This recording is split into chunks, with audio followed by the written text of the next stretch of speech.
நாமத்தினாலே ஒருவரை நாங்கள் வாழ்த்து வரவேற்கிறோம். இந்த வழி நாங்கள் கர்த்தருடைய செய்திக்காக நம்ம கடந்து செல்கிறோம். முதலாவது யோவான் புத்தகம் 15ஆம் அதிகாரத்துக்கு திருப்பி நாங்கள் 6ஆம் வசனத்தையும் 7ஆம் வசனத்தையும் வாசிச்சுட்டு நாங்கள் போவோம். ஒருவன் என்னில் நிலைத்திராவிட்டால் வெளியே எரியுண்ட கொடியை போல அவன் எரியுண்டு உணர்ந்து போவான். அப்படிப்பட்டவைகளை சேர்த்து அக்கினியிலே போடுகிறார்கள், அவைகள் எரிந்து போம். நீங்கள் என்னிலும் என் வார்த்தைகள் உங்களிலும் நிலைத்திருந்தால் நீங்கள் கேட்டுக்கொள்வது எதுவோ அது உங்களுக்கு செய்யப்படும். இறக்கமுள்ள நல்ல நன்றியோடு நாங்கள் துதிக்கிறோம், ஸ்தோத்திரிக்கிறோம். உங்களுடைய வார்த்தையிலே கர்த்தாவே நாங்கள் நிலைத்திருந்து உங்களுடைய நாமத்தை மையப்படுத்துவதற்கு உதவி செய்யுங்க. அப்படி நீங்கள் செய்ய போகிற கேள்விக்காக நன்றி செலுத்துகிறோம். அவருடைய இந்த சபைக்குள்ளும் அவருடைய வலைதளங்களிலும் உங்களுடைய இந்த செய்திகளை கேட்கக்கூடிய ஒவ்வொரு சிறு பிள்ளைகளும் பெரியவர் வரைக்கும் அன்றைய ஒவ்வொருவரையும் ஆண்டவரே இயேசு கிறிஸ்துவின் நாமத்தினாலே நாங்கள் ஆசீர்வதிக்கிறோம். அன்றைய பிதாகுமார் பரிசுத்தாவின் நாமத்தினாலே நீங்கள் ஆசீர்வதித்து ஆண்டவரே ஒருவரை நடத்தும்படியாக நாங்கள் ஜெபிக்கிறோம். அப்படி என்னை மறைத்து உம்முடைய கர்த்தாவே சுவாமி காருண்யத்தை வெளிப்படுத்தி அன்றைய கர்த்தாவை ஒவ்வொருவரும் அன்றைய பலன் கொள்ளத்தக்கதாக உங்களுடைய வார்த்தையினால் எங்களை பலப்படுத்தும்படியாக ஜெபிக்கிறோம். அப்போ சரி கிருமைக்காக உங்களுக்கு நன்றி செலுத்துகிறோம் சுவாமி. இந்த பரிசுத்தாவுடைய பிரசன்னம் என்னிலும் அன்றைய பொறிகளை யாவரையும் கர்த்தாவே சுவாமி நிலைத்திருக்கத்தக்கதாக தேவரின் உதவி செய்யும். அப்போ சரி நன்றி செலுத்துகிறோம் ஆண்டவரே. இயேசு கிறிஸ்துவின் தூய நாமத்தில் பங்கேற்கிறோம் எங்கள் ஜீவனுடன் நல்ல பிதாவே, ஆமென். ரைட், இன்றைய நாளிலே கர்த்தருடைய வார்த்தைக்கு நாங்கள் செவி கொடுப்பதற்கு முன்பதாக நாங்கள் பார்க்கக்கூடிய விஷயம் என்ன சொல்லி பார்த்தீங்கன்னா, நீ இயேசுவோடு சேர்ந்திருந்தால் நீ இயேசுவோடு சேர்ந்திருக்கிறாயா, அப்போ ஏன் உன் முகம் வேறுபட்டிருக்கிறது? சாரி, நீ இயேசுவோடு சேர்ந்திருக்கிறாயா, அப்போ ஏன் உன் முகம் வேறுபட்டிருக்கிறது? நல்லா கவனிங்க. இந்த வசனங்களுக்கு கூட நாங்கள் பார்க்கக்கூடிய காரியம் என்ன சொல்லி பார்த்தீங்கன்னா, ஆண்டவராகிய தேவனுக்கு ஒரு நோக்கம் இருக்கிறது. ஆண்டவராகிய தேவனுக்கு ஒரு நோக்கம் இருக்கிறது. சாரி, இந்த பூமியில ஆண்டவராகிய இயேசு கிறிஸ்துவை விசுவாசித்து ரட்சிப்பை பெற்றுக்கொண்ட யாவரும் என்ன செய்ய வேண்டும் என்றதான ஒரு நோக்கம் தேவனுக்கு இருக்கிறது. ஒருவேளை நாங்கள் என்ன சொல்றது, பலவீனங்களோடாக இருக்கலாம், என்னை போல அங்கவீனர்களாக இருக்கலாம். சாரி, எங்களுக்கு எதுவுமே செய்யக்கூடிய காரியத்தை, அதாவது செய்ய முடியாத காரியங்களாக கூட இருக்கலாம். ஆனால் அதெல்லாம் அவருக்கு இல்லை. எங்களுடைய ஒரு சரீரத்தை பார்க்கிறவர்கள் நம்முடைய ஆண்டவர். சாரி, நம்முடைய குறைவுகளை நம்ம நோக்கி பார்க்கிறவர்கள் நம்முடைய ஆண்டவர். சாரி, நம்முடைய ஆண்டவர் என்ன நோக்கி பார்த்தீங்கன்னு சொன்னா, நாங்கள் எங்களுடைய வாழ்க்கையில, நாங்கள் வாழுகிற வாழ்க்கையில நாங்கள் கர்த்தராகிய தேவனை மகிமைப்படுத்தக்கூடிய வாழ்க்கை வாழ முடியும் என்றதை ஆண்டவராகிய தேவன் அறிந்திருக்கிறார். நல்லா விளங்கி கொள்ளுங்க. எனக்கு சுவிசேஷம் சொல்ல போக முடியல உண்மை, ஆனால் சுவிசேஷமான ஒரு வாழ்க்கையை என்னால் என்ன செய்ய முடியும், வாழ முடியும் தானே. அப்ப ஒருத்தருடைய வாழ்க்கையை பார்த்து அவங்களோட அந்த வாழ்க்கையில் இருக்கக்கூடியதான அந்த கண்ணியமான ஒரு நிலைமையை பார்த்துட்டு யாருமே சொல்லாமலேயே அவங்க என்ன பண்ணுவாங்கன்னு சொன்னா, ஆண்டவரை ஏற்றுக்கொள்கிறதான ஒரு நிலைக்குள்ள அநேக ஜனங்கள் வரக்கூடியவர்களாக இருப்பாங்க. அப்ப சுவிசேஷம் உள்ள வாழ்க்கை எங்களால வாழ முடியும். அப்ப எனக்கு ஏன் இல்லை, எனக்கு போக முடியல, எனக்கு கர்த்தருடைய வேலை செய்ய முடியலன்றதான ஒரு நிலைமையை நாங்கள் யோசிச்சு கவலைப்பட வேண்டிய அவசியம் எங்களுடைய வாழ்க்கையில தேவையில்லை. ஆனால் கர்த்தருடைய வார்த்தையை கொண்டு எங்களுடைய வாழ்க்கையை நாங்கள் வாழுகிற பொழுது நாங்கள் மற்றவர்களுக்கு முன்னிலையில கர்த்தர் நாமத்தை மேம்படுத்தக்கூடிய என்ன செய்வோம், நாங்கள் இருப்போம். சரிதானே? அப்ப நீங்க நல்லா கவனிங்க. இந்த இடத்துல நாங்கள் பார்க்கிற பொழுது, அதாவது யோவான் புத்தகம் 15ஆம் அதிகாரத்துல 1வது வசனத்துல இருந்து நாங்கள் கிட்டத்தட்ட 8ஆம் வசனம் வரைக்கும் நாங்கள் பார்ப்போமாக இருந்தா நல்லா கவனிங்க. ஆண்டவராகிய தேவனுக்கு முன்பதாக இயேசு கிறிஸ்து தன்னுடைய ஜனங்களிடத்தில் பேசும் பொழுது, நான் மெய்யான திராட்சை செடி, என் பிதா திராட்சை தோட்டக்காரன் சொல்லி ஆரம்பிச்சுட்டு 2வது வசனத்தில் அவர் சொல்றார், என்னும் கனி கொடாது இருக்கிற கொடி எதுவோ அதை அவர் அறுத்து போடுகிறார் அப்படின்னு சொல்றாரு. நாங்கள் கடந்த வாரமும் இந்த பகுதியை நாங்கள் பார்த்தோம் இல்லையா? ரைட். அப்ப முதலாவது கனி கொடாது இருக்கிற, அப்ப கனி என்ற வார்த்தையை அவர் பயன்படுத்துகிற பொழுது நல்லா கவனிங்க, என்னில் கனி கொடாது இருக்கிற கொடி எதுவோ. அப்ப இதுல ஒரு விஷயம் என்ன அப்படின்னா, ஆண்டவராகிய இயேசு கிறிஸ்து எப்பொழுதும் கனி கொடுக்க அவர் வாஞ்சி உள்ள தெய்வம். அவர் கனி, அதாவது நல்ல கவனி, ஒரு திராட்சை பந்தல், ஒரு திராட்சை பந்தல் நீங்க பார்க்கிற பொழுது அந்த திராட்சை செடியில் இருக்கக்கூடியதான எந்த ஒரு பாகங்களும் நமக்கு ஒரு வீடு கட்டவோ இல்லாட்டி கட்டில் மரத்தை அடிச்சு கட்டிலையோ நாக்காலையோ அடிச்சு கொள்ளக்கூடிய அளவுக்கு அப்படிப்பட்ட ஒரு உறுதி உள்ள ஒரு கொடியாக என்ன செய்யாது, இருக்காது. அப்போ மாறாக நல்லா கவனிங்க. அதுல இப்ப நாம எதிர்பார்க்கக்கூடியதான நல்ல என்ன சொல்றது, பார்வைக்கு தகுந்த மாதிரியான நல்ல உபகரணங்கள் எல்லாம் செய்யக்கூடிய அளவுக்கு அந்த திராட்சை செடி என்ற செடியில எந்த விதமான ஒரு காரியமும் இருக்காது. திராட்சை செடி என்றதுக்கு ஒரு அலங்காரம், அதுக்குரிய அழகு என்ன அப்படின்னு பாத்தீங்கன்னா, திராட்சை பந்தல்னு ஒன்று இருந்தா அது எல்லாரும் விரும்பத்தக்க ஒரு அழகை கொடுக்கக்கூடிய ஒரு காட்சி என்ன அப்படின்னு பாத்தீங்கன்னா, அது சும்மா சரமா என்ன செய்ய முடியும், கொள்ளையா காட்சி தொங்குறத பார்க்கணும். காட்சி தொங்குறத பார்க்கும் பொழுதுதான் அந்த திராட்சைக்கு ஒரு மகிமை என்ன செய்யும், வரும். அவ்வளவு மகிமையாக இருப்பது. நீங்கள் பார்த்துருக்க இடத்துல அவங்க எத்தனை பேர் திராட்சை பழத்துக்கு போயிருக்கீங்கன்னு சொல்லி நம்மலாம் அதுக்கு தொங்கி தொங்கி பிடிங்கி சாப்பிட்ட நாட்கள் நிறைய நாட்கள் சொன்னாங்க. அப்போ அவ்வளவு அழகாக அப்படி காய்ச்சி காய்ச்சி அப்படி சரத்தனமாக தொங்கிட்டு பார்க்குறதுக்கு அவ்வளோ ஒரு ஆசையாக இருக்கும். சரி, அப்போ அதுக்கு அந்த அந்த அந்த திராட்சை செடியில் வந்து எந்த ஒரு உபகரணங்களை செய்யலாது, நமக்கு பிரயோஜனமான காரியத்தை எதுவுமே பண்ண முடியாது. வெறும் ஒரு செடியிலிருந்து வரக்கூடியதான கொடி அவ்வளவுதான். ஆனால் அந்த திராட்சை செடிக்கு கொடுக்கக்கூடிய மகிமை என்ன அப்படின்னா, அதிலிருந்து காய்ச்சி தொங்கக்கூடியதான கனிகளுக்கு தான் அதனுடைய மகிமை இருக்கிறது. நல்ல கவனி. இப்போ நம்ம யாருக்கும் பிரயோஜனம் இல்லாதவங்களை போல இருக்கலாம்.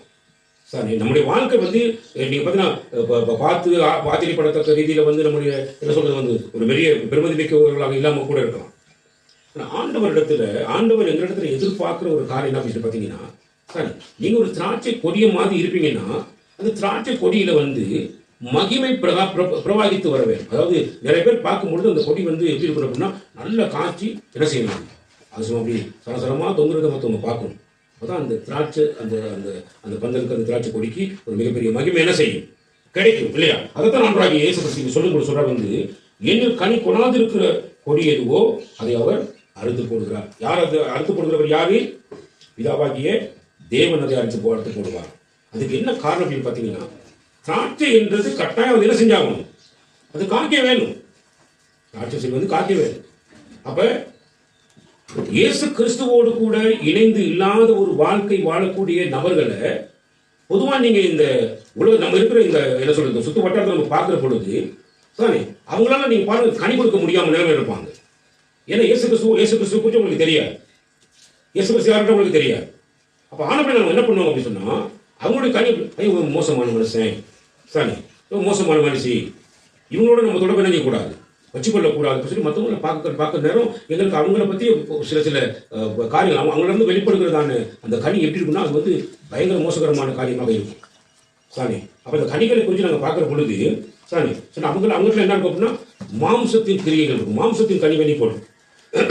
நீங்கள் கலாத்திய புத்தகத்துக்கு நீங்கள் திருப்புகிற பொழுது கலாத்திய புத்தகம் 5ஆம் அதிகாரத்துக்கு நீங்கள் திருப்பி பார்க்குற நேரம் அங்கே நீங்கள் பார்க்கலாம் சாணி அந்த மாம்சத்தின் இருந்து கிரியை வெளிப்படுகிறதான கிரிகளை நாங்கள் பார்க்க முடியும். சாணி நல்ல கவனிங்க, கலாத்திய புத்தகம் 5ஆம் அதிகாரம் 19 வாசிங்க.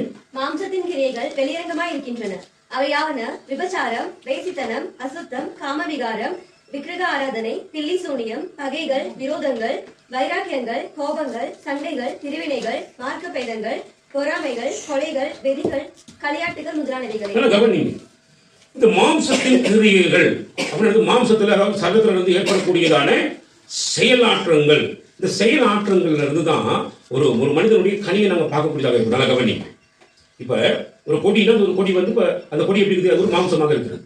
அந்த கொடியில இருந்து அந்த அந்த திராட்சை வந்து என்ன செய்யுது அப்படின்னா காய்க்க ஆரம்பிக்குது. அப்படின்னா அந்த காய்ச்சி வருகிற பொழுது அந்த அந்த கனி எவ்வளவு அழகாக இருக்குது, சரசரம் எப்படி காய்ச்சி அப்படின்னு அது மட்டும் பார்ப்போம் இல்லை. ஏன்னா நிறைய பேர் பொடி சாப்பிடும்போது அது எப்படிப்பட்ட சுவையை தருகிறது. சில நம்ம திராட்சைகள்ல நீங்க நிறைய திராட்சைகள் பார்க்கலாம். நிறைய ஒரு சில திராட்சைகள் வந்து வாயில் வைக்கல புளிப்பாரு சாரி, சில வாய் வைக்கணும் செம்ம நல்லா அப்படி இருக்கும், நல்லா இனிப்பாக இருக்கும். சரி, அப்ப எங்களுக்கு தெரியும் போய் சாப்பிட பார்த்தா எங்களுக்கு தெரியும், சாப்பிட பார்த்தா தெரியும், அது உள்ள விஷயம் என்ன அப்படிங்கிறது எங்களுக்கு தெரியும். நல்ல கவனி. அப்ப இந்த இடத்துல மாம்சத்தின் கிரியைகள் வெளியரங்கமாக இருக்கின்றன. அவை யாவன விபச்சாரம்.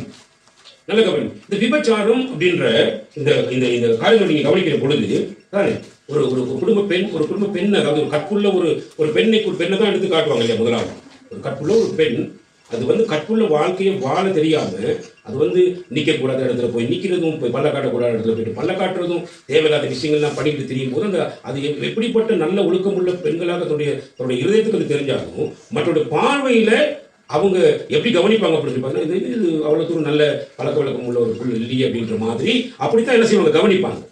என்னால புரிஞ்சு கொள்ளணும் நீ. அப்ப ஏன் மனசாட்சிக்கு நான் அப்படிதான் இருக்கிறேன் இப்படித்தான் இருக்கிறேன்னு சொல்லி நீ வந்து உனக்கு நீயே ஒரு காரியத்தை உருவாக்கி கொள்ள முடியாது. எப்படின்னா சாரே இல்லை நான் வந்து அரைக்குறையாட்டம் கொடுத்துக்கிட்டு தெரியுமே, ஆனால் நான் வந்து எந்த ஒரு கெட்ட பழக்கமும் எனக்கு என்ன செய்யாது, அரைக்குறையா கொடுத்து தெரியறது மட்டும் அது எனக்கு பிடிச்சது இப்படி தான் கொடுத்து அப்படி தெரியும். நல்லா டெனிம் தான் கொடுத்துட்டு போய் ஃபிட்டாக கொடுத்துட்டு போவேன் அப்படி கொடுத்துவேன்னு சொல்லி சில பெண்கள் சொல்லுவாங்க. அப்படின்னா நீங்க நல்லா கவனிங்க. சரி, உங்க மனசாட்சிக்கு வந்து நீங்க வந்து இப்படித்தான் கொடுத்துவேன், நான் எந்த பிள்ளையும் செய்ய மாட்டேன், எந்த பாவமும் செய்ய மாட்டேன், நான் பாவத்துக்கு விலைக்கு தான் வாழ்ந்துட்டு இருக்கேன்னு சொல்லி நீங்க கதை சொல்லலாம். ஆனா நீங்க உடுத்திக்கிட்டு போய் நிக்கக்கூடிய அந்தந்த இடங்கள்ல நீங்க டெய்லி உடுத்திட்டு போறீங்களா, நீங்க எப்படிப்பட்ட அரகுறை உடுப்பு உடுத்திட்டு போறீங்க அப்படின்றத பார்க்கிறவன் எப்படின்னு பாத்தீங்கன்னு சொன்னா அவன் உங்களை இச்சையோடு தான் பார்ப்பான்.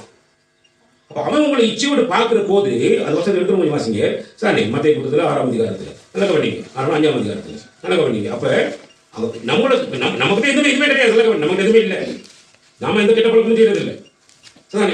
நான் ஒரு விபச்சார பாவத்தை செய்யக்கூடிய ஒரு மனுஷன் கிடையாது, நான் கண்ணியமா வாழ்றேன், கற்பா வாழ்றேன் அப்படின்னு நினைச்சிட்டு இருக்கேன். அந்த கற்புள்ள வாழ்க்கை வாழக்கூடியவர்களுக்கு தகமையான உடைகள் இருக்கிறது. அந்த தகமையான உடைகளை உடுத்தாத பட்சத்துல அது என்ன செய்ய அரப்புற ஆடைகளை உடுத்திக்கிட்டு தனக்கு பிடிச்ச மாதிரியான உடைகளை எல்லாம் உடுத்திட்டு போயிட்டு எங்கேயாவது போயிட்டு நிக்குது அப்படின்னா சரி. ஆனா அந்த பிள்ளைகளை அந்த பெண்களை தூரத்துல இருந்து கவனிக்க கூடியவர்களுடைய பார்வை எப்படி இருக்கும் அப்படின்னு பாத்தீங்கன்னா வாசிங்க. நான் உங்களுக்கு சொல்லுகிறேன், ஒரு ஸ்திரியை இச்சையோடு பார்க்கிற எவனும் ஒரு ஸ்திரியை இச்சையோடு பார்க்கிற எவனும் தன் இருதயத்தில் அவளோடு விபச்சாரம் செய்தாயிற்று. பிடிச்சிட்டோம். இப்ப நல்லா கவனிங்க இந்த விஷயத்தை சதானே. இப்ப நீங்க சொல்றீங்க, எங்க வீட்டுல நிறைய பெண்கள் சொல்றீங்க, வாலிப பிள்ளைகள் சொல்றீங்க, இல்ல பாச நான் வந்து அப்படிலாம் இல்லைங்க, நான் வந்து உடுத்துவேன், விருப்பம் வந்து டெய்லி உடுத்துறது, நான் டெய்லி உடுத்துவேன். எனக்கு தெரியும் இடுப்புக்கு மேல கொஞ்சம் அப்படி டிஷர்ட் அப்படி மேல கீழே போட்டு இழுத்து போட்டு எனக்கு விருப்பம், அதனால அப்படி உடுத்துவேன். மற்றபடி நான் கெட்ட கொள்கிறேன் எதுவுமே எனக்கு என்ன செய்யாது. வளவளன்னு வச்சு பேசுவேன், பல்ல காட்டும் அதை செய்யலாம் செஞ்சுட்டு இருப்பேன். ஆனா எனக்கு அந்த கெட்ட பழக்கம் எதுவுமே இல்லைன்னு நாம சொல்லுவோம். ஒருவேளை அதுதான் உங்களுக்குள்ள உண்மையான ஒரு விஷயமாகவும் இருக்கலாம். ஆனால் ஒரு காரியத்தை கவனிங்க, நீங்க அநேகரால விபச்சாரத்துக்கு உட்படுத்தப்படுகிறீர்கள்.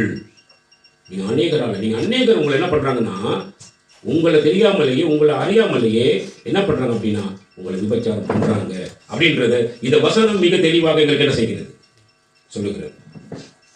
அப்ப இப்ப சொல்லுங்க பாப்போம், நாங்க எப்படி கொடுத்தலாம், அப்ப எப்படி கொடுத்தலாம்.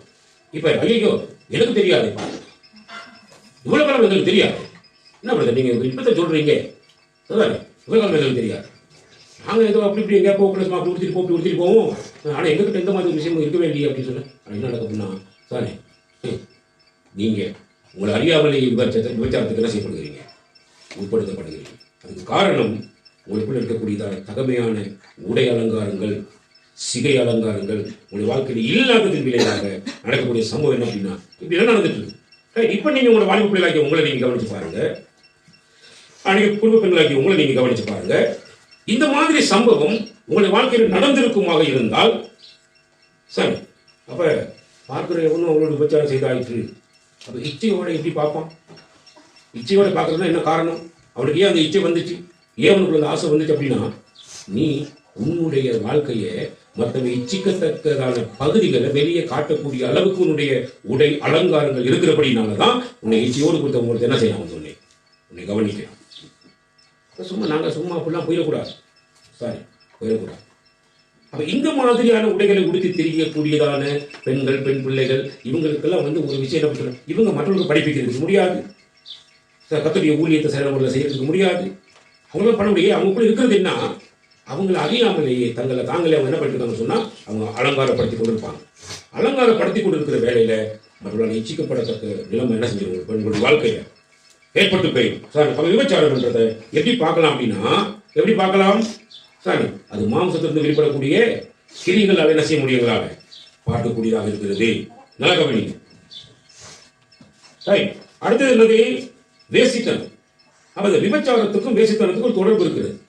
சார் நல்லா கவனிங்க, விபச்சாரத்துக்கும் வேசித்தனத்துக்கும் ஒரு தொடர்பு இருக்கிறது.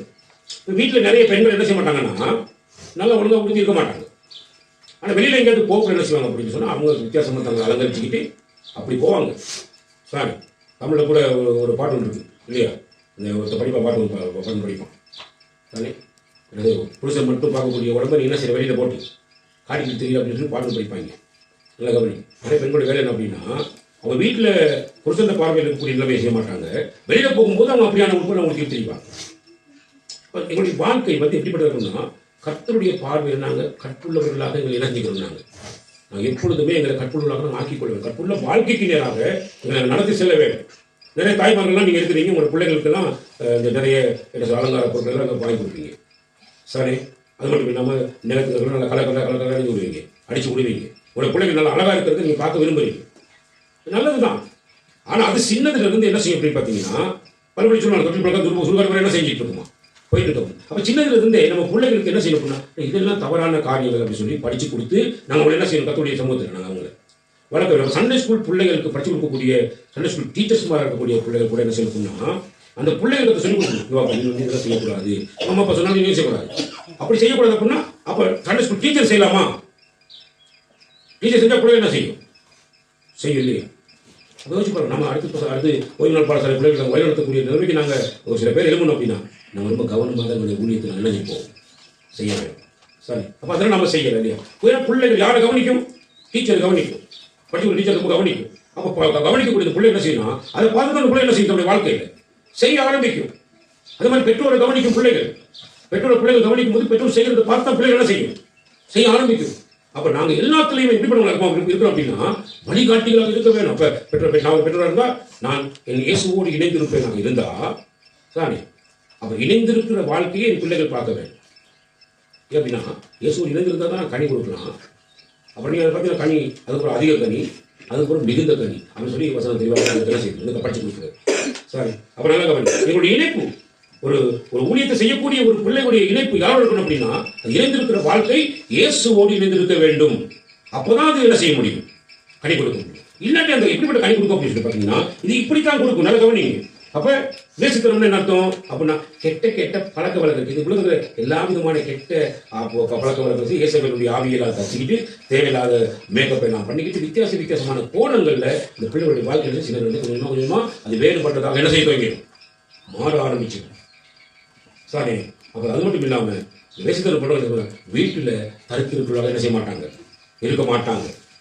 சாரி, தீர்த்து புத்தகம் 2ஆம் அதிகாரம் சொல்லுது இல்லையா, சொல்றது பெண்கள் எப்படி பண்ணணுமா, பாலியல் செல்கள் வந்து என்ன செய்யணுமா, வீட்டிலே தரித்திருக்கிறவர்களாக இருக்க வேணும் இல்லையா.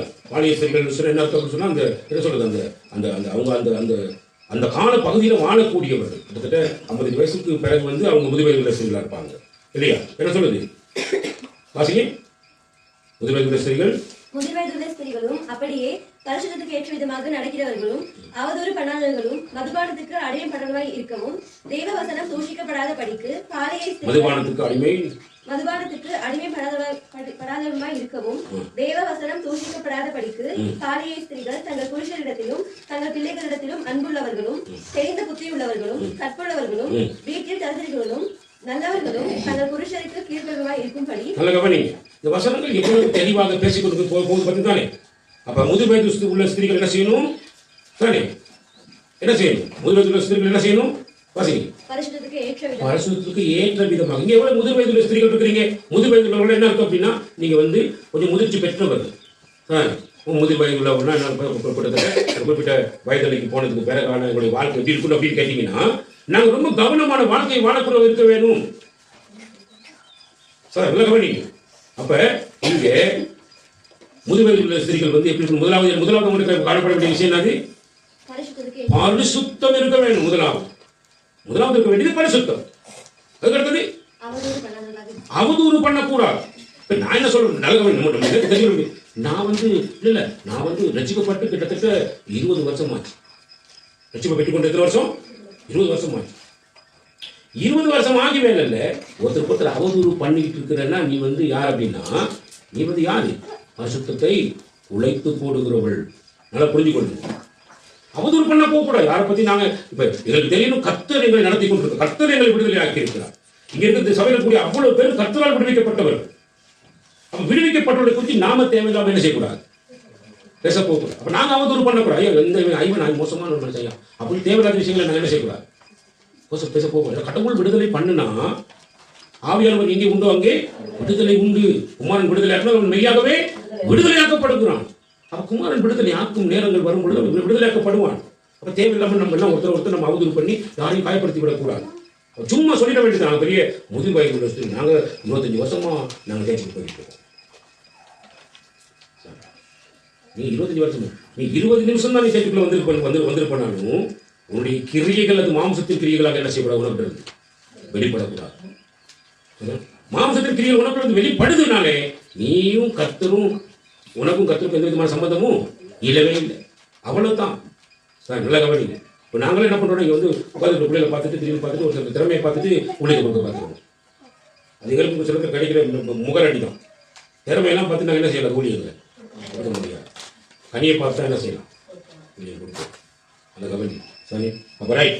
இப்போ ஆகவே அந்த அந்த முதிர் வயதாக இருக்கக்கூடிய அப்படின்னு முதிர்வயது என் சேர்ச்சி போகிறேன், 4 வசனத்தை கேட்குறேன், 4 வசனத்தின்படி நான் வாழ்றதுக்காக என்னை ஒப்புக் கொடுக்குறேன். அப்படின்னா தான் நான் இப்படி வாழ்க்கை எப்படி இருக்கணும்? பரிசுத்தம் நிறைந்த வாழ்க்கை இருக்கணும். அவதூறு பண்ணிடக்கூடாது. அடுத்தது அவதூறு பண்ணிடக்கூடாது.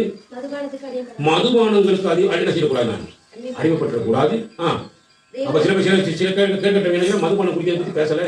ஆனால் வந்து எல்லாம் குடிச்சிட்டு இருக்க சொல்லி சொல்கிறாங்க. பற்றி கேட்கட்டவங்க சில பேருக்கு அவங்களே காரணம் சொல்லி நல்லா இங்கே மதுபானம் என்ன செய்யும்? மதுபானத்துக்கு என்ன செய்யக்கூடாது? அடிமைப்பட்டு கூடாது. நிறைய பெண்கள்லாம் இன்னைக்கு வீட்டில் புருஷன் குடிச்சுன்னா நீ மட்டும் குடிச்சு வர என்ன கொஞ்சம் வாங்கி வராம வர அப்படின்னு சண்டை பிடிக்கக்கூடிய நிறைய பெண்கள் கூட நீங்களும் என்ன செஞ்சுட்டு இருக்குது அதை செய்ய முடியாது. நல்லா வாசிங்க. தேவ வசனம் உன்னிலிருந்து தூசிக்கப்படக்கூடாது. இதில் நீ எப்பொழுதுமே ஒரு ஒரு கரிசனை நிறைந்த ஒரு பெண்ணாக இருக்க வேண்டும்.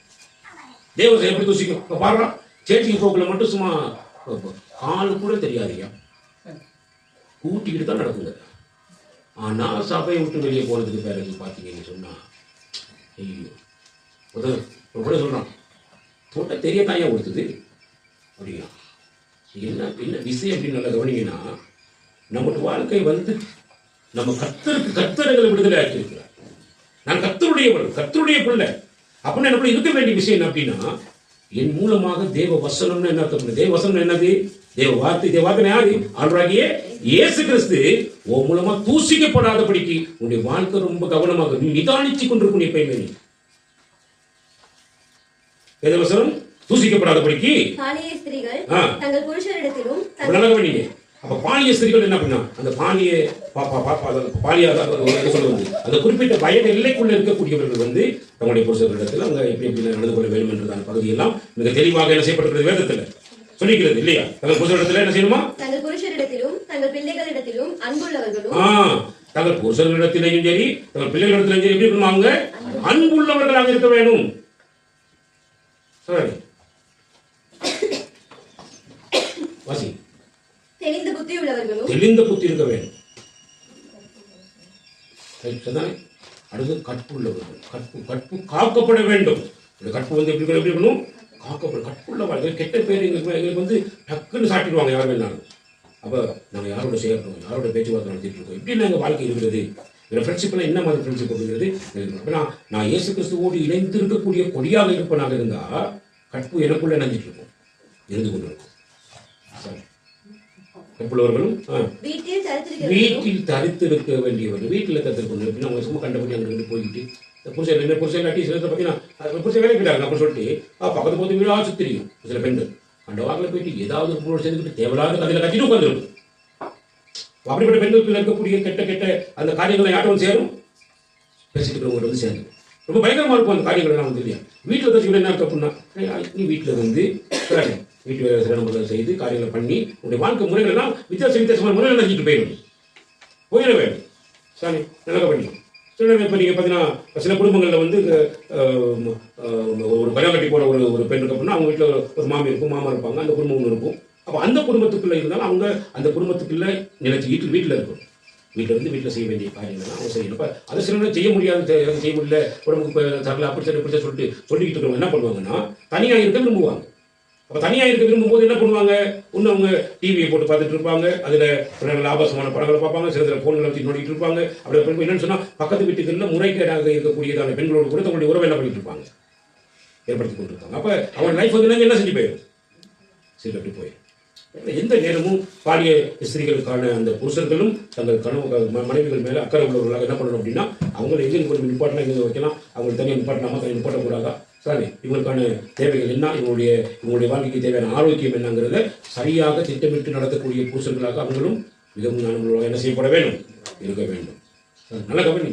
இவ்வளவு தெளிவாக தேவனுடைய வார்த்தைகள் சொல்லி வருகிற பொழுது சரி அவை எங்கிருந்து பண்ணலாம்? இப்போ வாலிப பிள்ளைகளாக இருக்கக்கூடிய இந்த வாலிப வயதிலிருந்து தான் இந்த பிள்ளைகள் திருமண காரியங்களுக்கு போகக்கூடிய காலங்கள் வரப்போகுது. நான் திருமணத்துக்கான ஆயத்த நிலைமைக்கு நான் போறேன் அப்படின்னு சொல்லி வர நேரம் இப்ப இருந்தே என்னுடைய வாழ்க்கை அந்த பழக்கத்தை கொண்டுள்ளதாக என்ன செய்யப்பட வேண்டும், மாணவன் இப்பொழுது என்ன தயார்படுத்திக் கொண்டு போகணும். எப்படி நான் அப்படி இருக்கணும், வீட்டில் தரிச்சிருக்கணும். சரி, நான் வந்து என்னுடைய புருஷன் கொடுக்கப்பட்ட புருஷன் எனக்கு கொடுக்கப்பட்ட பிள்ளை இருக்கலாம், அவங்களும் அன்புமான இருக்கணும், எப்படி இருக்கணும், சாமி நான் கண்டபடி அங்கே போட இது பண்ணக்கூடாது தேவையில்லை வேலை செய்யப்படணும்னா சின்னதுல இருந்து அந்த பிள்ளைகள் என்ன செய்யப்படும் அதுக்கேற்ற விதமாக வளர்க்கப்படக்கூடியவர்களாக என்ன செய்யப்பட வேண்டும் இருக்க வேண்டும். சரி, அப்ப அதுக்கெல்லாம் எங்களுக்கு என்ன தேவைன்னா எங்களுக்கு என்ன தேவை? இயேசு கிறிஸ்துவோடு கூட இணைந்திருக்கும் வாழ்க்கை தேவை. அப்பதான் அதெல்லாம் சில நினைஞ்சிட்டு இருப்பேன் நான் வீட்டில் சும்மா வீட்டில் கோவப்பட்டுக்கிட்டு எரிஞ்சு விழுந்துக்கிட்டு சரி தாய் தகப்பனையை எதிர்த்துக்கிட்டு சரி சில பெண்கள் வந்து தாய் தகப்பனை பயங்கரமாக பேசக்கூடிய பிள்ளைகள். இதெல்லாம் குடும்ப வாழ்க்கையில் போன பிற்பாடு புருஷன் எங்கேயோ இந்த பிள்ளை எங்கேயோ இருக்குங்கிற மாதிரி நிலைமை ஆகி போய் பாடு மோசமாக கொஞ்ச நாள் கூட குடும்ப வாழ்க்கை என்ன செய்யலாம் இருக்கலாம் வாழ முடியாது. எனக்கு வீட்டிலேயே தாய் தகப்பனுக்கிட்ட இருந்து விழுகிறது தாய் தகப்பனை திருப்படியாது தாய் தகப்பனை கனமட தெரியாத பிள்ளைகள் வெளியில் போனது பிள்ளை வாழ்க்கை என்ன செய்ய போயிடும் இல்லாமல் போயிடும் வாழ்க்கை குறிப்பிட்ட காலத்தில் இல்லாமல் போயிடும். அப்போ அதான் வீட்டில் எத்தனைப்படுத்தணும் எல்லா விஷயத்தையுமே. அப்போ நாங்கள் வீட்டில் எல்லாவற்றையும் நாங்கள் பழகி கொள்ள வேண்டும். இதெல்லாம் கர்த்தருடைய வசனத்துக்கு கூடாக தேவன் எங்களுக்கு கற்றுக் கொடுக்கிறவராக இருக்கிறார். நல்ல கவனிங்க, வீட்டில் கீழ்ப்படியாத பிள்ளைகள் நிச்சயமாக ஒரு சபையிலேயோ ஒரு சமுதாயத்திலேயோ என்ன செய்யாதுங்க கீழ்ப்படியாதது. அதான் நல்ல கவனிங்க. ரைட், அடுத்தது நீங்க பார்த்தீங்கன்னா பெட்டர் பேசித்தன் அடுத்து அசுத்தம், காமவிகாரம், விக்கிர ஆராதனை. இப்போ நல்ல கவனிங்க, அசுத்தம்னா என்ன? கர்த்தருக்கு எது பிரியம் இல்லையோ அதுல நாம பிரியப்படுகிறதுக்கு காரணம் என்ன பண்ணா நான் வந்து அசுத்தத்தை என்ன செஞ்சிட்டு இருக்கேன். அப்படி என்ன அர்த்தம்? அசுத்தம்னா என்ன? தேவனை தேவன் என்று அறிந்தும் அவரை நமஸ்கரியாமல் இருப்பது. சரி, அப்படிப்பட்டவங்களை தேவன் என்னத்துக்கு ஒப்பு கொடுப்பாராம்? அசுத்தத்துக்கு ஒப்பு கொடுப்பாராம். தேவனை தேவன் என்று தெரியும், அவர் இவ்வளவு பரிசுத்தர் என்று தெரியும், அவருடைய கண்கள் எவ்வளவு திரும்புறது நல்லவரையும் தீயோரையும் நோக்கி பார்க்கிறது என்று தெரியும். அப்படி தெரியும். ஆனா என்ன தெரியுமா? சபைக்கு வர இடம் மட்டும்தான் நான் கிறிஸ்தவனா என்னை காட்டிக்கிட்டு இருப்பேன். மற்ற நேரமெல்லாம் என்னுடைய கத்துக்கிறதாரங்களை காட்டிக்கிட்டு இருப்பேன். சரி, அப்ப அதுல என்ன பேருனா அசுத்த வாழ்வு. சாமி ஏன் அப்படின்னா அசுத்தம் இருந்தாலே காம விகாரம் என்ன செய்வாங்க ஏற்பட்டு காம விகாரங்கள் வந்து ஒருத்தனுக்கு அடங்கி வாழுகிற ஒரு வாழ்க்கை. ஒரு சபையில இருந்து கிடைக்கப்படுகிறதான கர்த்தருடைய வசனத்தை கேட்டு அந்த சபைக்கு அடங்கி அந்த ஊழியக்காரனுக்கு கீழ்ப்படிந்து அந்த ஊழியக்காரனுக்கு கனம் பண்ணி சாமி செய்ய வேண்டிய காரியங்கள்லாம் செய்ய விருப்பப்படுகிறது கிடையாது.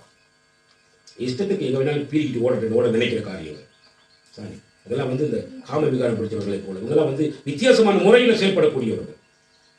இங்கே ஒரு தேர்ந்தான் இன்னைக்கு சுத்திட்டு இருக்கான் சதீஷன் ஒருத்தன். நல்ல கவனி, மோசகரமான ஒரு மனுஷன் வேணாம். ஏன்னா அவனுக்கெல்லாம் கர்த்தருடைய வசனத்தில் என்ன செய்யல அடங்கி இருக்க முடியாது. இன்னொரு சதீஷ் இங்கே என்ன செய்யக்கூடாது, உருவாக்கிடக்கூடாது. சாரி, அடிக்கடி ஒரு பிள்ளைய பற்றி சொல்லிட்டு இருக்கேன், இன்னொரு சதீஷா உருவாக்குற போல தெரியுது அப்படின்னு. சாரி, நல்ல கவனி, சதீஷை உருவாக்கக்கூடாது. இங்கே நாம எப்படி இருக்கணும் அப்படின்னா கர்த்தருடைய பிள்ளைகள் கர்த்தரை நேசித்து இந்த சபைக்குள்ள குழந்தை நினைச்சுக்கிறார், உட்கார வச்சுக்கிறார். இதில் நான் எவ்வளவு கவனமாக இருக்க வேண்டும் என்றதை நான் அறிந்து செயல்பட வேண்டும். சார், இப்ப தேவன் என்னை நியமிச்சு வச்சிருக்கிறார். அடுத்து விக்கிரகாராதனை என்ன அப்படின்னா தனக்குன்னு ஒரு எண்ணத்தை வளர்த்து கொண்டு பெண்ணைக்கு விக்கிரகாராதனை என்னது? நிறைய வாலிப பிள்ளைகளுக்கு என்ன விக்கிரகாராதனை? வாலிப பசங்களுக்கு என்ன விக்கிரகாராதனை? கோவா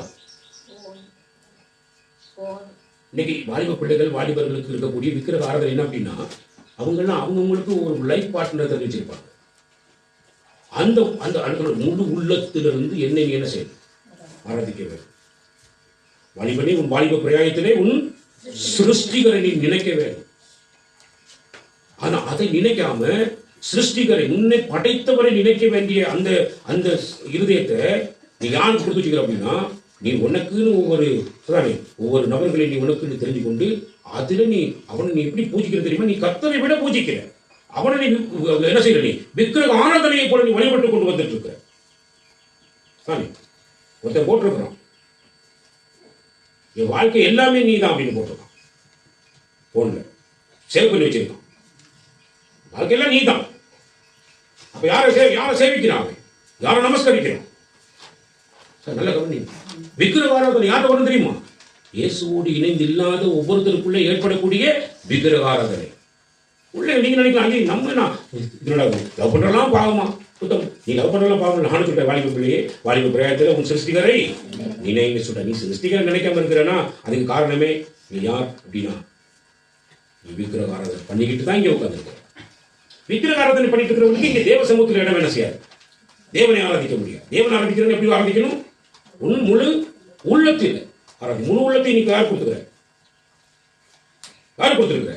கேடுகட்ட பிள்ளைகளுக்கும் கேடுகட்ட ஆண்களுக்கும் கொடுத்து வச்சுக்கிற. இப்படி கொடுத்துட்டு நீ என்ன செய்யற அப்படின்னா கர்த்தரை ஆராதிக்கிறது சொல்லிட்டு இருக்கிற. இதெல்லாம் கர்த்தர் உங்களுக்கு என்ன செய்யறதில்லை, விரும்புகிறாங்க. விக்கிரக ஆராதனை. அடுத்து பார்த்தீங்கன்னா பில்லி சூனிகம். பில்லி சூனிகம். சரி, இந்த விக்கிரக ஆராதனை உள்ள வர நேரம் பில்லி சுனி என்ன செய்யும்? சேர்ந்து வரும். நல்லா கவனிங்க.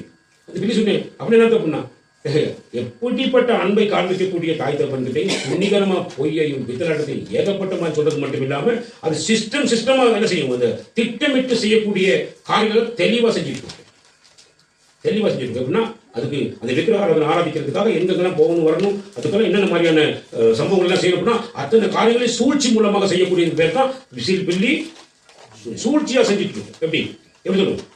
இன்னைக்கு சரியா 6 மணிக்கு எனக்கு கிளாஸ் இருக்கும், வர எப்படி 8 மணிக்கிட்ட ஆகுது அப்படின்னு ஸ்கூல் என்ன 4 மணி வரைக்கும் ஸ்கூலில் படிச்சுட்டாங்க. படிக்கிற பிள்ளைகள் சொல்லுவோம், வேலை செய்யக்கூடிய நபர்கள் சொல்லுவாங்க ஃபோன் நினைஞ்சு போச்சு, ஓஃப் ஆயிடுச்சு, ஃபோன் அடிச்சு ரிங்கிங் போயிட்டே இருக்கும், ஆன்சர் எல்லாம் செய்யறாங்க. இதுக்காக ஃபோன் சைலன்ஸில் போட்டு தொடர்ந்து ஃபோன் வேலை செய்யாட்டி எங்கள் வீட்டில் பிரச்சனை பண்ணிடுவாங்க. வேலை செய்யுது ஆனால் சைலன்ஸ் அந்த கிளம்பிச்சு அப்படிமா. திட்டங்கள்லாம் வித்தியாசமான முறையில் செயல்படுத்துவோம். யாரு? உள்ளத்தில் விக்கிரக ஆராதனை செஞ்சு கொண்டிருக்கிற நபர்கள் அந்த காரியத்தை செய்யறதுக்காக என்ன பண்ணுவாங்க அப்படின்னு பார்த்தீங்கன்னா, சாரி தங்களுக்கு தாங்களே பில்லி சூனியை வச்சுக்குவாங்க. இப்போ பேசக்கூடிய வேலைங்களா அது வாழ்க்கையில் வெளிப்படுத்துகிற வேலை என்ன வாழ்க்கை எவ்வளோ கேவலமாக போயிடும் இல்லையா? வச்சு பாருங்க. அப்படி எல்லாம் திட்டமாக சூழ்ச்சி செஞ்சு செயல்பட்டு தெரியுவாங்க. இங்கே எத்தனை பேருக்கு தெரியும் எனக்கு தெரியாது, ஆனால் அவருக்கு சகலமும் தெரியும். நல்ல கவனிங்க.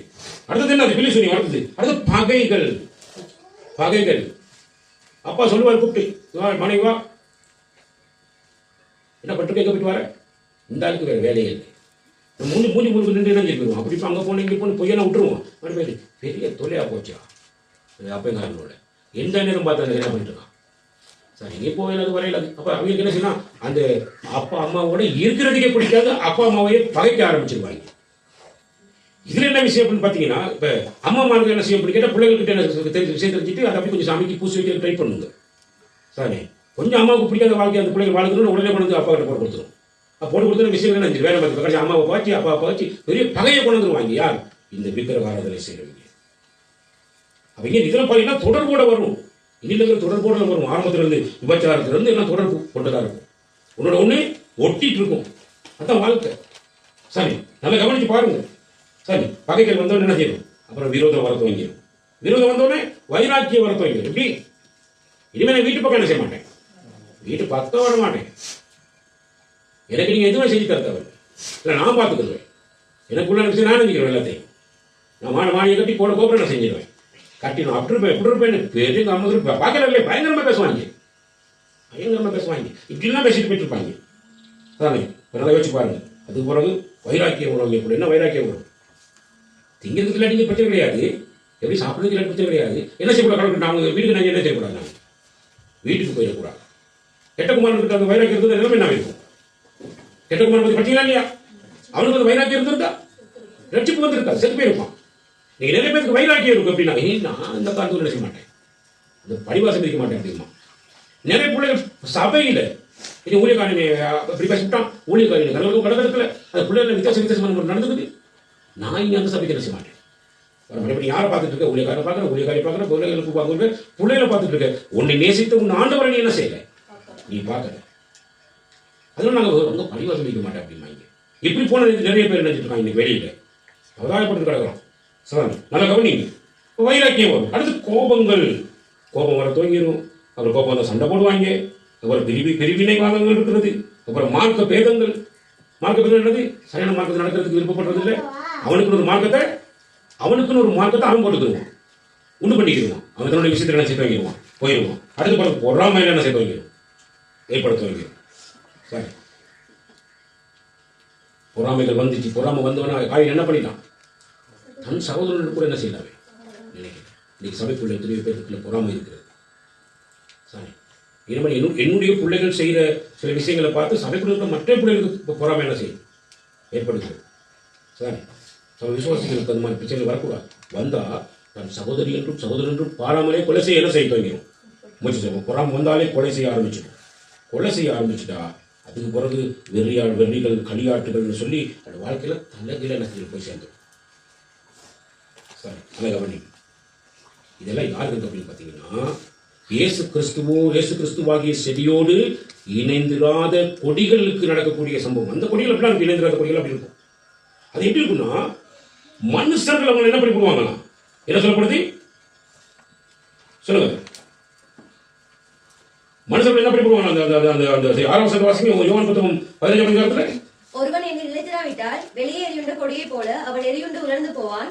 அப்படிப்பட்டவைகளை சேர்த்து அக்கினியிலே போடுகிறார்கள், அவைகள் எரிந்து போடுகிறார்கள். என்ன அர்த்தம் அப்படின்னா, மனுஷர்களை குறித்து பேசும்போது மனுஷர்கள் அவங்க எல்லாம் ஒன்று சேர்த்து வச்சு எரிச்சு போடுவாங்க. தேவன் அவங்க என்ன செய்ய மாட்டாரு, எரிந்து விடவோ எரிச்சு விடவோ தேவன் விரும்புகிறது கிடையாது. கட் பண்ணி விடுவார், சுத்தம் பண்ணி விடுவார். தேவன் என்ன செய்வார்? நீ கனி கொடுக்கத்தக்கதாக, மிகுந்த கனி கொடுக்கத்தக்கதாக உன்னை என்ன பண்ணுவாரு? முதலாவது கட் பண்ணி விடுவாரு. இரண்டாவது மிகுந்த கனி கொடுக்கத்தக்கதாக உன்னை என்ன செய்வார்? அதிக கனி கொடுக்கத்தக்கதாக உன்னை சுத்திகரிப்பார், உன்னை சுத்தம் பண்ணுவார். இந்த வேலை அவர் பண்ணுவார். ஆனா அவர் என்ன செய்ய மாட்டாருன்னா, இப்படிப்பட்ட பாவங்களை செஞ்சுக்கிட்டு தெரியறவங்களை வெட்டி எரிந்து விட மாட்டார். அப்படி எரிந்து விடுகிறவர்களை சானே எல்லாம் போட்டு எரிச்சு விடவும் மாட்டார். ஏன் அப்படின்னா அவருடைய நோக்கம் எல்லாம் சானே நம்மளை எரிக்கிறதும் சாம்பலாக்குறதும் இல்லை அவருடைய நோக்கம். சாரி, 2 பேர் புத்தகம் 3ஆம் அதிகாரத்தில் ஒரு வசனம் வாசி பாருங்க. 2 பேர் புத்தகம் 3ஆம் அதிகாரத்தில் 9ஆம் வசனம் வாசிங்க. தாமதிக்கிறார் என்று சிலர் எண்ணுகிறபடி கர்த்தர் தமது வாக்குத்தத்தத்தை குறித்து தாமதமாயிராமல் ஒருவரும் கெட்டு போகாமல் எல்லாரும் மனம் திரும்ப வேண்டும் என்று விரும்பி நம்மேல் நீடிய பொறுமை உள்ளவராய் இருக்கிறார். தேவன் எப்படி இருக்கிறார் அப்படின்னா, நீடிய பொறுமை உள்ளவராக இருக்கிறார். எதுக்காக அப்படின்னு பாத்தீங்கன்னா, ஒருவன் என்ன செய்யக்கூடாது, கெட்டு போய் விடக்கூடாது, எல்லாரும் மனம் திரும்ப வேண்டும் என்ற ஒரு எதிர்பார்ப்பு நிறைந்த தெய்வமாக இருக்கிறார் நம்முடைய ஆண்டவராகிய இயேசு கிறிஸ்து. எல்லாரும் சொல்லுங்க அல்லேலூயா. நல்லா கவனிங்க. ஆகையினால உனக்குள்ள மாம்சத்தின் கிரியைகள் வெளியரங்கமாக தெரிகிறது. அதெல்லாம் எப்படின்னா உன்னை பார்க்க உங்கள்கிட்ட வித்தியாசமான விளையாட்டுலாம் அவங்கள்ட்ட இருக்குது. ஆண்டுடைய எதிர்பார்ப்பு என்ன? நீ சாரி கனி கொடுக்க வேணும். அப்ப கனி கொடுப்பதற்கு நீ என்ன செய்ய வேணும்? கலாத்தியர் 5ஆம் அதிகாரத்தில் என்ன சொல்லப்பட்டிருக்கு? கனி கொடுப்பதற்கு நீ என்ன செய்ய வேணும்? சரி,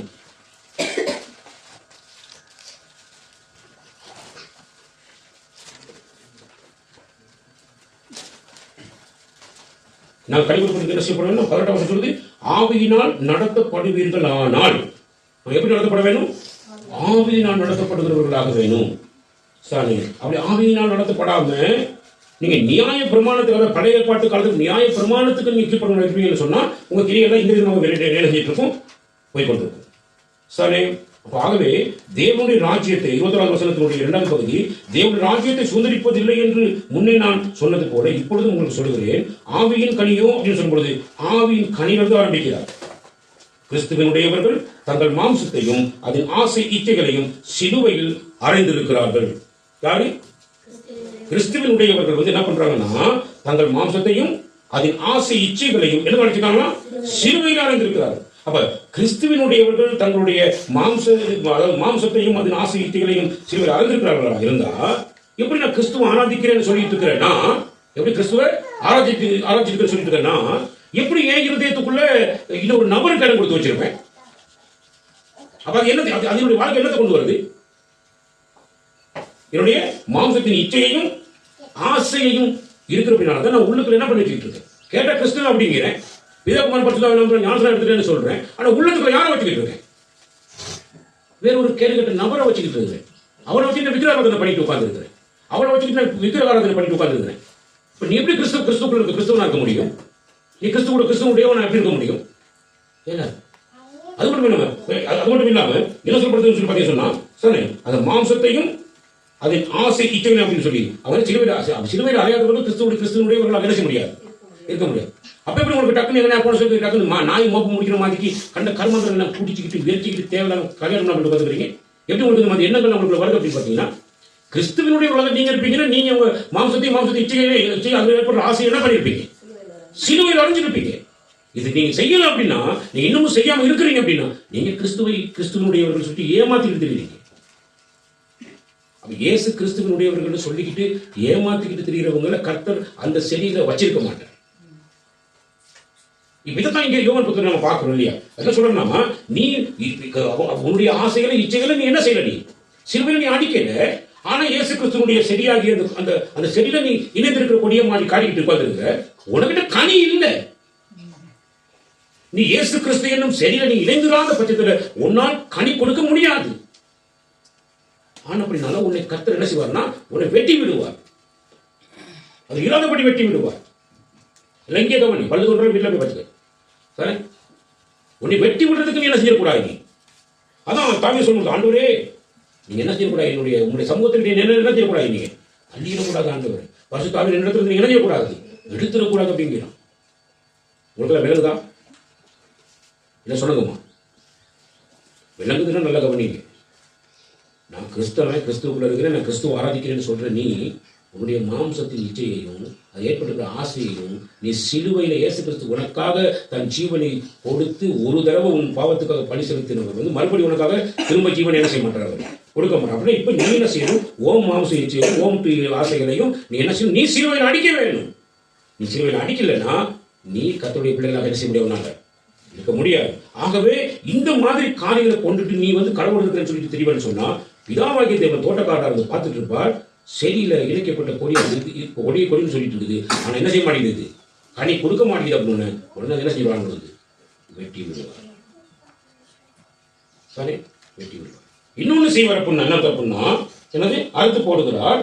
கனி கொடுக்கிற கொடி எதுவோ, இப்ப கனி கொடுத்துட்டு இருக்குன்னு வச்சுக்கோங்களேன், கத்திற்காக டவுல் செய்யணும், கத்திற்காக நான் கத்த காத்து பண்ணி சொல்லி அது கத்திற்காக வேலை செய்யணும் எண்ணம் உள்ள மனுஷனுக்கு என்ன பண்ணுவார்னா, அது என்ன செய்யணுமா, அதிக கனி கொடுக்கத்தக்கதாக அதை சுத்தம் பண்ணுகிறார். அப்ப கனி கொடுக்கிறது இன்னும் அதிக கனி கொடுக்கறதுக்கு என்ன பண்ணிட்டு இருப்பாரு, சுத்தம் பண்ணிருப்பார். இது நாங்க சில வச்சுப்பாங்க, சபைக்குள்ள இருக்கிற சில விசுவாசிகளுக்கு ஊழியக்காரன் வந்து கர்த்தருடைய வேலையில அவன் கர்த்தருடைய வேலையினால அப்படி செய்யணும் கர்த்தருடைய வேலை அதை பண்ணி சொல்லி அதை குறித்து செஞ்சுட்டு இருக்கிறபடினால நான் இன்னும் கொஞ்சம் மிகுந்த கனியை கொடுக்கணுங்கிறதுக்காக ஆண்டவர் என்ன பண்றாருன்னா, என்னை ஆசிரியர் வச்சுக்கிறேன், நான் ஆசீர்வதிச்சு எல்லா காரியங்களையும் நடத்திட்டு இருக்கிறாருன்னா, இதை பார்த்து யார் பொறாமைப்படுறது, எரியுண்ட கொடி என்ன செய்யுது, பொறாமைப்படுகிறது.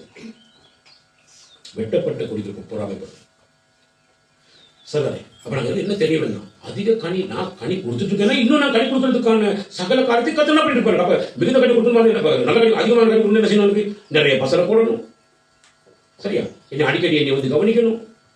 என்னுடைய அந்த கனி கொடுக்கிற பகுதிகள் ஏதாவது சில சில நோய்களுக்கு வந்திருக்குதான் சொல்லி என்ன செய்ய வேணும், கவனிக்க வேணும். இப்படிலாம் கர்த்தர் அடிக்கடி வந்து என்ன பண்ணிட்டு இருப்பாரு, நீங்க இனி கவனிச்சுக்கிட்டு இருப்பா.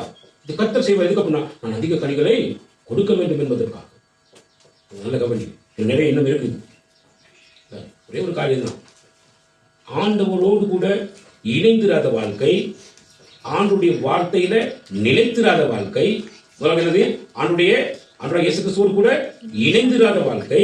இரண்டாவது, ஆண்டவர் இயேசு கிறிஸ்துவோட வார்த்தையில நிலைத்திராத வாழ்க்கை உனக்குள்ள இருக்கும் அப்படின்னு பாத்தீங்கன்னா, உன்னால எந்த கனியை என்ன செய்யல, நீ கனி கொடுக்கலன்னா சாரி, உன்னை பார்க்குற எல்லாரும் ஜனங்கள் உன்னை என்ன செய்ய பார்ப்பாங்கன்னா, அப்புறப்படுத்த ட்ரை பண்ணுவாங்க, உன்னை எரிச்சி விட ட்ரை பண்ணுவாங்க. ஆண்டவர் மிகுந்த இரக்கம் உள்ளவராக, நீடிய பொறுமை உள்ளவராக, சரி இப்படிப்பட்ட விபச்சாரத்திலே வேசித்தனத்திலே தேவையில்லாத கேள்கட்ட வெளியரங்கமான மாம்சத்துக்குள்ள ஓடிக்கொண்டிருக்கிற உன்னுடைய வாழ்க்கையை கத்த எதிர்பார்த்துக்க, நீ மனம் திரும்ப வேண்டும் என்று உன்னை நோக்கி எதிர்பார்த்துக் கொண்டிருக்கிறார். நீ மனம் திரும்பணும். ஏன் அப்படின்னா, நீ மாம்சத்தில் கிரியை உனக்குள்ள இருக்குது இல்லாமல்ல, நீ மனம் திரும்பினால் உனக்கு என்ன செய்யும், ரட்சிப்பு உண்டாயிடும். அப்படி மனம் திரும்ப வேணும். நீ மனம் திரும்பாம இருப்ப நீ கெட்டு போயிடுவ. என்ன அர்த்தம் அப்படின்னா, நீ எரிஞ்சு சாம்பலாகக்கூடிய நிலைமைக்கு நீ என்ன செஞ்சிருவ, போய்விடுவ. ஆகவே நீ அதை விட்டு வெளியே வந்தால்தான் உன்னுடைய வாழ்க்கை ரட்சிப்புக்குள்ளாக என்ன இருக்கும், போயிட்டு இருக்கும். சரி, நீ கெட்டு போக கூடாது, நீ எல்லாம் ரட்சிக்கப்படணும் அப்படின்றதுதான் கர்த்தருடைய எதிர்பார்ப்பு, உன்னில் இருக்கிற எதிர்பார்ப்பு. அப்ப கர்த்தருடைய நோக்கம் என்ன அப்படின்னா, நான் எதுக்காக ரட்சிக்கப்படணும் அப்படின்னா, நான் ரட்சிக்கப்பட்டனா இருந்தானா இன்னொருத்தருக்கு ரட்சிப்பின் சுவிசேஷத்தை இருப்பேன், அறிவிச்சு கொண்டிருப்பேன். ஏன் யாரெல்லாம் ஆண்டவராக இயேசு கிறிஸ்து விசுவாசிக்கிறாங்களோ அவ்வளவு பேரும் ஆண்டுடைய சீசர்களாக மாறவே. இப்ப யார்கிட்ட பேசிட்டு இருக்கிறார் கர்த்தர், சீசர்கிட்ட பேசிட்டு இருக்கிறார். சீசர்கிட்ட தான் பேசிட்டு இருக்கிறார். நீங்க மிகுந்த கனி கொடுக்கணும், நீங்க என்ன செய்யணும், கனி கொடுக்கணும், அதிக கனி கொடுக்கணும், மிகுந்த கனி கொடுக்கணும். இதெல்லாம் எப்படி கொடுக்கலாம், நீ என்னோட நீ இணைஞ்சு, நான் என் பிதாவோட சேர்ந்திருக்கிறது போல இணைஞ்சிருக்கிறது போல நீ என்னோட இணைஞ்சிருக்கிறது கூட மட்டும் இல்லாம உன்னை நீ இயேசு கிறிஸ்து உன்னை இணைச்சிருக்கிறாரா, இணைச்சிருக்கிறாரா, கர்த்தர் இணைச்சிருக்கிறாரா நீ அப்படின்னா, உன்னை நீ அந்த இணைச்சிருக்கிற இடத்துல நிலைத்திருப்பதற்கு உன்னை நீ என்ன செய்ய வேண்டிய, உன் மேல நீ அக்கறை உள்ள நீங்க நினைச்சிருக்கிறீங்க, எங்க இருந்து நினைச்சுக்கிறீங்க, உலக சந்தத்தை பிரிச்சு எடுத்து என்ன உங்களோடு நினைச்சிருக்கிறீங்க அப்படின்னா, நான் அதில் நிலைச்சிருப்பதற்காக நான் என்னெல்லாம் செய்யணும்? நிலைத்திருக்கக்கூடியவர்கள் என்ன பண்ணணும்னா அவனுடைய வார்த்தையில அவங்களுடைய வாழ்க்கையை கட்ட வேணும். அப்பதான் அவங்க அந்த வார்த்தையில் என்ன செய்வாங்க? நிலைத்திருப்பாங்க. அப்ப இணைந்திருந்து நிலைத்திருந்தால்தான் அவங்க என்ன செய்ய முடியும்? கனி கொடுக்க முடியும். கனி கொடுக்க முடியாது. சரி, கனி கொடுப்பவர்களுடைய முகம் எப்படி இருக்கும் அப்படின்னா, அது எப்படி இருக்கும்? பிரகாசமா இருக்கும், மகிழ்ச்சியா இருக்கும். கனி கொடுக்கக்கூடிய முகம் வந்து அப்படி இருக்கும். அப்ப என்ன நம்ம நீங்க பாக்குறோம் அப்படின்னா, நீ இயேசுவோடு சேர்ந்திருக்கிறாயா? அப்போ ஏன் உன் முகம் வேறுபட்டு இருக்கிறது? உன்னுடைய முகத்துல ஏன் ஒரு டிஃபரெண்ட் தெரியுது? உன் வாழ்க்கையில ஏன் நீ ஒரு முகவளர்ச்சி இல்லாத ஒரு ஜீவிதம் ஜீவிச்சுட்டு இருக்க அப்படின்னா, நீ கிறிஸ்துவுக்குள்ள இருக்கிறன்னு சொல்லிட்டு இருக்கிற உனக்குள்ள நாங்க என்ன பாக்குறோம்னா, சாரி, நீ எல்லா இடத்துக்கு வரும்போது முகமூடியை போட்டுட்டு வந்துட்டு உட்கார்ந்து இருக்கிறது மட்டும் தெளிவா தெரியும். என்ன போட்டு உட்காந்துக்கிற? முகமூடி போட்டு வந்து உட்காந்துக்கிற. உனக்குள்ள வேற ஆசாமியை நாம இருக்கிறான். உனக்குள்ள கர்த்தருடைய ஆவியானவர் உனக்குள்ள இருப்பாங்க. உன் முகம் கர்த்தருடைய பிரசன்னத்தில் நிறைஞ்சிருக்கும். கர்த்தருடைய பிரசன்னத்தில் நிறைஞ்சிருந்தா நீ கர்த்தரை இந்த நேரம் என்ன பண்ணிருப்பே? நீ டக்குன்னு மற்றவங்க கனி கொடுக்கணுன்ற சிந்தனை உனக்குள்ள வரும். கனி கொடுக்கணும். ஒரு திராட்சை செடி, அது இருக்கிற கொடி கனி கொடுத்தால்தான் சாரி அது தோட்டக்காரருக்கு மகிமையை கொண்டு வரும். கனி கொடுக்கலன்னா தோட்டக்காரருக்கு எந்த மகிமையும் என்ன செய்ய போறதில்லை, வரப்போறதில்லை. சாரி, தோட்டக்காரர் வச்ச செடி தோட்டக்காரருக்கு மகிமை செலுத்தணுமாக இருந்தால், அது இணைந்திருக்கக்கூடிய கனி கொடுக்கணுமாக இருந்தால், நான் இந்த அளவுக்கு என்னுடைய வாழ்க்கை நான் ஆராய்ந்து பார்க்க வேண்டும். நான் எப்படி வாழ்ந்துட்டு இருக்கோம் அப்படின்னு சொல்லி எப்படி பார்க்கணும் இல்லையா? அதை யோசிச்சு பாருங்க. சாரி, அடுத்து இன்னும் மிகுதியான காரியங்கள் இருக்குது. நாங்கள் அடுத்த வாரத்தை சுத்தமான அடுத்தது நாங்கள் படிப்போம். தயவுசெய்து இன்றைக்கு நாம் இந்த வசனத்தை கேட்டவர்கள், சரி, இந்த வார்த்தைக்கு நாங்கள் செவி கொடுத்தவர்கள், சரி, இன்றைக்கு எங்களை நான் ஆராய்ச்சி பார்க்க வேண்டும். எனக்குள்ள இந்த மாம்சத்தின் கிரிகள் வெளியரங்கமாக இருக்கிறதா? சரி, எனக்கு ஒரு ஊழியம் செய்ய முடியுமா? ஒரு சின்ன பிள்ளைகளால் வழிநடத்தக்கூடிய ஒரு ஓய்வு நாள் பாடசாலையை நடத்தக்கூடிய ஒரு டீச்சராக எனக்கு செயலாற்ற முடியுமா? எனக்குள்ள வெளியரங்கமான எனக்கு மாம்சத்தின் கிரிகள் இருக்கிறதா? என்னுடைய ஆசைகளையும் இச்சைகளையும் நான் சிலுவையில் அறைந்திருக்கிறேனா? இதெல்லாம் இல்லாமல் என்ன செய்யலாம்? இதில் என்ன செய்யலாம்? செய்ய முடியாது. ஆராய்ந்து பார்ப்போம், மனம் திரும்புவோம், அது ரட்சிப்பை நாங்கள் பெற்றுக்கொள்வோம். கர்த்தர் ஒரு நிமிஷம் சொல்லிப்பாராக.